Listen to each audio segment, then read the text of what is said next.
Hello दोस्तों, तो बढ़ते हैं इस सीरीज के 8th एपिसोड की तरफ। वीडियो पसंद आए तो वीडियो को लाइक और चैनल को भी याद से सब्सक्राइब कर देना। एपिसोड की शुरुआत में अनिंग ने उस लड़की चियान को, जिसने की इसकी हेल्प की थी, अपनी सेक्रेटरी बना दिया था, जबकि वो कह रही होती है कि आपका बहुत शुक्रिया, मैं भी उन लोगों के साथ थी, आप चाहती तो मुझे भी फायर कर देती। अब वो काफी ज्यादा खुश थी और वहाँ से चली गई। उसके जाने के बाद फंगताओ आया, जो अनिंग को चेयरमैन बनने पर कांग्रेचुलेशंस कह रहा था। अनिंग बोली कि आई होप ये तुम दिल से कह रहे होगे, मुझे ऑफिस तक छोड़ने के लिए तुमने किसी को भेजा था क्या? वो बोला कि हाँ मैंने भेजा था, क्योंकि मुझे पता था कि ये आपका फर्स्ट टाइम है, मैं चाहता था कि वो आपको अच्छे से गाइड कर दे। हुशियाओ बोला कि तुम जानते हो उन एम्प्लॉइज ने इसके साथ क्या कुछ किया, इसे बुली करते रहे, और इस बात पर तो वो साफ साफ मुकर गया कि क्या उन लोगों ने ये सब कुछ किया? मैंने तो उनको मिस अनिंग का ख्याल रखने के लिए कहा था, मैं जरूर उनको सजा दूंगा। हुशियाओ बोला कि आपकी सजा की कोई जरूरत नहीं, क्योंकि वो ऑलरेडी ही पुलिस के हवाले कर दिए गए हैं। इधर अनिंग बोली कि मैंने उस मैनेजर और उन सभी एम्प्लॉइज को फायर कर दिया है। आई होप कि तुम्हें कोई ऑब्जेक्शन नहीं होगा, और आज के बाद मैं कंपनी के सभी अकाउंट्स को खुद चेक करूंगी। इस पर उसने जवाब दिया कि मैं चेयरमैन अनिंग को सपोर्ट करता हूँ, मुझे इस पर कोई ऑब्जेक्शन नहीं, और फिर वहाँ से चला गया। इधर अनिंग कहने लगी कि इस बुड्ढे को तो मैं जल्दी ही पकड़ लूंगी। आफ्टर दैट डिफरेंट डिपार्टमेंट के मैनेजर्स अनिंग के पास कुछ फाइनेंशियल डॉक्यूमेंट साइन करने के लिए आते हैं, पर अनिंग बोली कि इसमें जो कुछ लिखा हुआ है हमारी डिपार्टमेंट के इतने फाइनेंस तो नहीं। लेकिन वो मैनेजर अपनी बात पर डटा रहा कि आप ऐसा कैसे कह सकती है, हमारी डिपार्टमेंट के इतने ही एक्सपेंसेस है जितने कि मैं आपसे साइन करवा रहा हूँ। तभी हुशियाओ एक लड़के को लेकर अंदर आ गया, जिसके नाम पर फेक फाइनेंसेस साइन किए जा रहे थे। उसने सबके सामने एडमिट कर लिया कि हाँ ये फेक फाइनेंसेस है, लेकिन इसमें मेरा कोई हाथ नहीं, ये सब कुछ इसका किया धरा है। इस तरह वो दोनों एक्सपोज्ड हो गए, जिसके बाद इन दोनों को पुलिस स्टेशन ले जाया गया। और इधर एक और खड़ा मैनेजर अब काफी ज्यादा डर गया था, फौरन से जाने लगा कि मैं एक बार फिर से अपनी लिस्ट को चेक करके आता हूँ। अनिंग बोली कि हाँ शौक से जाओ, क्योंकि अब सब चीजों पर मेरी नजर है। इधर हुशियाओ उसे अप्रिशिएट कर रहा था कि फाइनली अब सबकी आंखें खुलने वाली है, और ये वाली चेयरमैन सबके लिए मिसाल बन जाएगी। लेकिन जहाँ तक मुझे लगता है तो रियल मनी लॉन्ड्रिंग ये है ही नहीं। अनिंग ने उसका शुक्रिया अदा किया कि अगर तुम मेरे साथ ना होते तो मैं यहाँ तक भी कैसे पहुँचती, और रियल मनी लॉन्ड्रिंग कहाँ हो रही है वहाँ तक भी मैं जल्दी ही पहुँच जाऊंगी। लेकिन इसमें शायद हो सकता है कि तुम्हें सोंगपाक के अगेंस्ट भी जाना पड़े, क्या तुम मेरा साथ दोगे? हुशियाओ बोला कि अगर इसका रिवार्ड अच्छा हुआ तो साथ देने में क्या ही मसला है, और अनिंग कहने लगी कि मेरे पास ऐसा कुछ भी नहीं जो मैं तुम्हें दे सकूं। मगर फिर भी वो इसके हाथ पर हाथ रखते हुए कहता है कि अभी तो मैंने बताया ही नहीं कि मुझे क्या चाहिए। अनिंग ने उसे सवाल पूछा कि तुम्हें क्या चाहिए, और वो बोला कि वक्त आने पर बता दूंगा। ये कहकर वो चला गया, और इधर अनिंग अभी भी हैरान थी कि पता नहीं उसको चाहिए क्या है। नेक्स्ट सीन में वो मैनेजर फंगताओ के पास आकर उसे कह रहा था कि उस अनिंग ने मुझे फायर कर दिया और आपने मेरे लिए कुछ भी नहीं किया, जबकि मैंने तो वो सब कुछ आपके कहने पर किया था। जबकि फंगताओ ने तो उसके सर से हाथ ही उठा दिया कि भला मैं तुम्हारे लिए क्या कर सकता हूँ, जो हो गया वो हो गया। इस पर उस मैनेजर को बहुत ज्यादा गुस्सा आया कि आपने सिर्फ मेरा यूज किया, जबकि फंगताओ ने उसे यहाँ से दफा होने के लिए कहा कि इससे पहले कि मैं तुम्हें इस इंडस्ट्री में बैन करा दूं। जो सुनकर वो चला गया। तभी उसकी नजर दो फाइल्स पर पड़ी, जिस पर अनिंग के सिग्नेचर थोड़े डिफरेंट लग रहे थे, और उसे शक हो गया। वो फौरन से फनी को कॉल करके पूछने लगा। फनी ने बताया कि हाँ अब वो बहुत डिफरेंट बिहेव करती है, पहले तो उसमें इतनी हिम्मत नहीं थी कि वो मुझसे जुबान भी लड़ा लेती, लेकिन अब वो मुझे बहुत डिफरेंटली ट्रीट करती है। फंगताओ कॉल कटने के बाद दिल ही दिल में कह रहा था कि तुम जो मर्जी हो, मेरा कुछ भी नहीं बिगाड़ सकती। तभी वहाँ पर अनिंग पहुँच आई थी, जो कहती है कि मुझे आज से 5 साल पुराने कंपनी के अकाउंट्स की डिटेल्स चाहिए। फंगताओ ने जवाब दिया कि वो सारे डॉक्यूमेंट्स तो आपके सीक्रेट सेफ में पड़े हुए हैं, जो सिर्फ आपके फेस से ही ओपन होगा, भला मुझ जैसे मामूली इंसान के पास वो क्या करेंगे? अनिंग ने जब उसके टेबल पर वो 2 डॉक्यूमेंट्स देखे तो वो दिल ही दिल में समझ गई थी कि ये उस सेफ के थ्रू मेरी आइडेंटिटी कंफर्म करवाना चाहता है। खैर वो फिर भी कहने लगी कि चलो उन फाइल्स को निकाले, और फंगताओ बोला कि मुझे सिक्योरिटी टीम को भी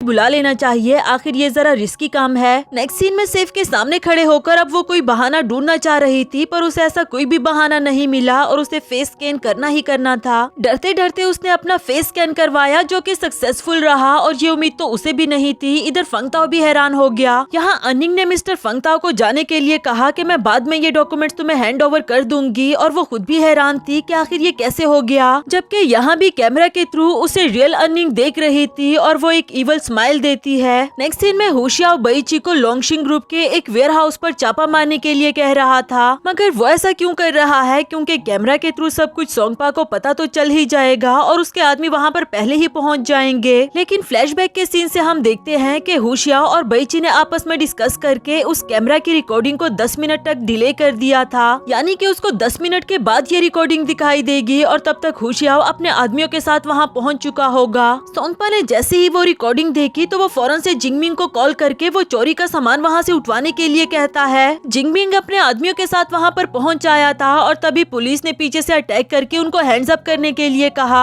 हुशियाओ जिंगमिंग से कहने लगा कि इंस्पेक्टर जिंगमिंग यहाँ पर सबूत को मिटाने के लिए आया है क्या, अगर मैं गलत ना समझा हूँ तो। फ्लैशबैक से हम देखते हैं कि हुशियाओ बईची के साथ यहाँ पर पहले ही पहुँच आया था, पर उसने कोई भी सामान अपनी जगह से नहीं हिलाया क्योंकि वो मछली को जाल में फंसाना चाहता था। यहाँ जिंगमिंग ने तो यू टर्न ही ले लिया, अपना कार्ड लगाते हुए कहने लगा कि माफ करना, मुझे सीक्रेटली ही ये केस सौंपा गया था, मैंने तुम्हें नहीं बताया, पर मैं ये जानता था कि तुम मेरी इन्वेस्टिगेशन करवा रहे हो। अब जब ये चोरी का माल पकड़ा गया है तो बाकी का केस तुम खुद हैंडल करो। जो कहकर वो वहाँ से जाने लगा और बहुत ही आराम से खुद को छुड़ा देता है। उसके जाते ही यहाँ पर अनिंग पहुँच आई, जिसे देखकर हुशियाओ बोला कि ये बहुत खतरनाक जगह है, तुम यहाँ पर क्या कर रही हो? और वो बोली कि तुम्हें क्या लगा मुझे पता नहीं चलेगा। फ्लैशबैक के सीन से हम देखते हैं जहाँ अनिंग ने डॉक्यूमेंट्स में देखा कि इस वेयर हाउस का इलेक्ट्रिसिटी बिल बहुत ज्यादा था। हुशियाओ सारा मामला समझ चुका था, लेकिन फिर भी उसने अनिंग को कुछ नहीं बताया और बात को रफा दफा कर दिया। प्रेजेंट में अनिंग कह रही थी कि उस वक्त ही मुझे तुम पर शक हो गया और उसके बाद से मैंने तुम्हारा पीछा करना शुरू कर दिया। तुमने इंस्पेक्टर जिंगमिंग को रंगे हाथों तो पकड़ लिया, लेकिन फिर भी उसे अपने हाथ ना ला पाए। हुशियाओ बोला कि जिंगमिंग और सोंगपा को पकड़ना इतना भी आसान नहीं, मैं जानता था कि ये कितना रिस्की काम है, इसलिए मैंने इस बारे में तुम्हें नहीं बताया। अनिंग आगे आते हुए कहने लगी कि जब से मैं सोंग फैमिली में आई हूँ तब से इन लोगों ने मुझे बुली ही किया है, पर क्या कभी मैं इनके हाथों बुली हुई? इसलिए आइंदा तुम्हें जो भी काम करना हो मुझसे छुपा कर मत करना, आखिर अब हम दोनों पार्टनर्स हैं। इसके बाद नेक्स्ट सीन में फंगताओ सोंगपा के पास आते हुए कहता है कि बहुत बड़ी प्रॉब्लम हो गई, अनिंग को हमारी कंपनी के 10 बिलियन डेब्ट के बारे में पता चल गया है, अब हम इसको मजीद नहीं छुपा सकते। वो बोला कि अनिंग और हुशियाओ ने अगर मेरे अगेंस्ट टीम अप कर लिया है तो इसका अंजाम भी उन दोनों को भुगतना होगा। अनिंग भी उसके पास आकर उससे इस सब का जवाब मांग रही थी, पर वो बोला कि इसमें मैं क्या कर सकता हूँ, तुम यहाँ की चेयरमैन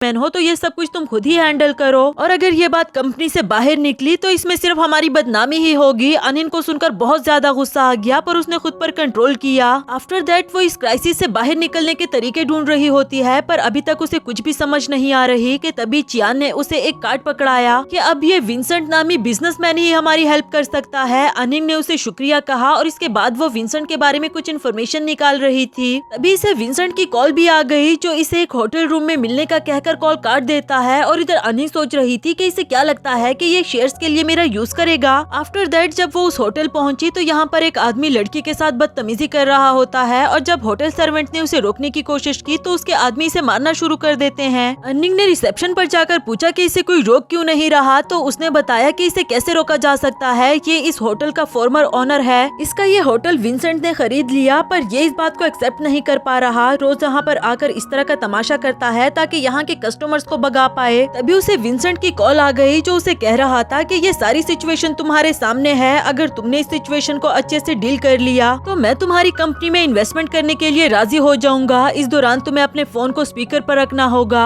अनिंग ने इस टास्क को एक्सेप्ट कर लिया और उस आदमी को सबक सिखाने के लिए उसके रूम में आई। वो इससे भी चिपकने की कोशिश कर रहा होता है, पर ये कोई आम लड़की थोड़ी ना थी, ये अनिंग थी। सबसे पहले तो उसे कान पर शूट करके उसे होश में लेकर आई और फिर उसके मुंह में पिस्टल डालते हुए कहती है कि पहले तुमने अपने इस होटल को महंगे दामों सेल किया और अब तुम्हें सस्ते में वो होटल वापस चाहिए। मैं तुम्हें दो ऑप्शंस दे रही हूँ, या तो तुम्हें मारकर यहाँ से खामोशी से बाहर निकाल दूँ, या फिर इस होटल का 1% शेयर तुम्हें दिला सकती हूँ। ये सारी बातें दूसरी तरफ विंसेंट अपने फोन पर सुन रहा था, मगर तभी उसे कुछ ऐसी आवाज आई कि उस आदमी ने अनिंग पर अटैक कर दिया है। अब वो जल्दी से उसे बचाने के लिए उस रूम में आया और अनिंग ने पीछे से उस पर गन ताम दी। ये फाइनली हमारी मुलाकात हो ही गई। वो क्या है ना कि कुछ आदतें इंसान को पकड़वा ही देती है, जैसे कि तुम्हारी लाइटर के साथ खेलने की आदत। मैंने ठीक कहा ना मिस्टर हुशियाओ। फ्लैशबैक के सीन से हम देखते हैं कि हुशियाओ हमेशा अपने लाइटर के साथ खेला करता था और ये बात अनिंग ने नोटिस कर ली। विंसेंट के साथ कॉल पर बात करते हुए भी अनिंग ने लाइटर की आवाज नोटिस कर ली थी। प्रेजेंट में हुशियाओ कहने लगा कि मैंने सोचा नहीं था तुम मुझे इतनी जल्दी पकड़ लोगी। अनिंग ने सवाल पूछा तो तुम विंसेंट हो?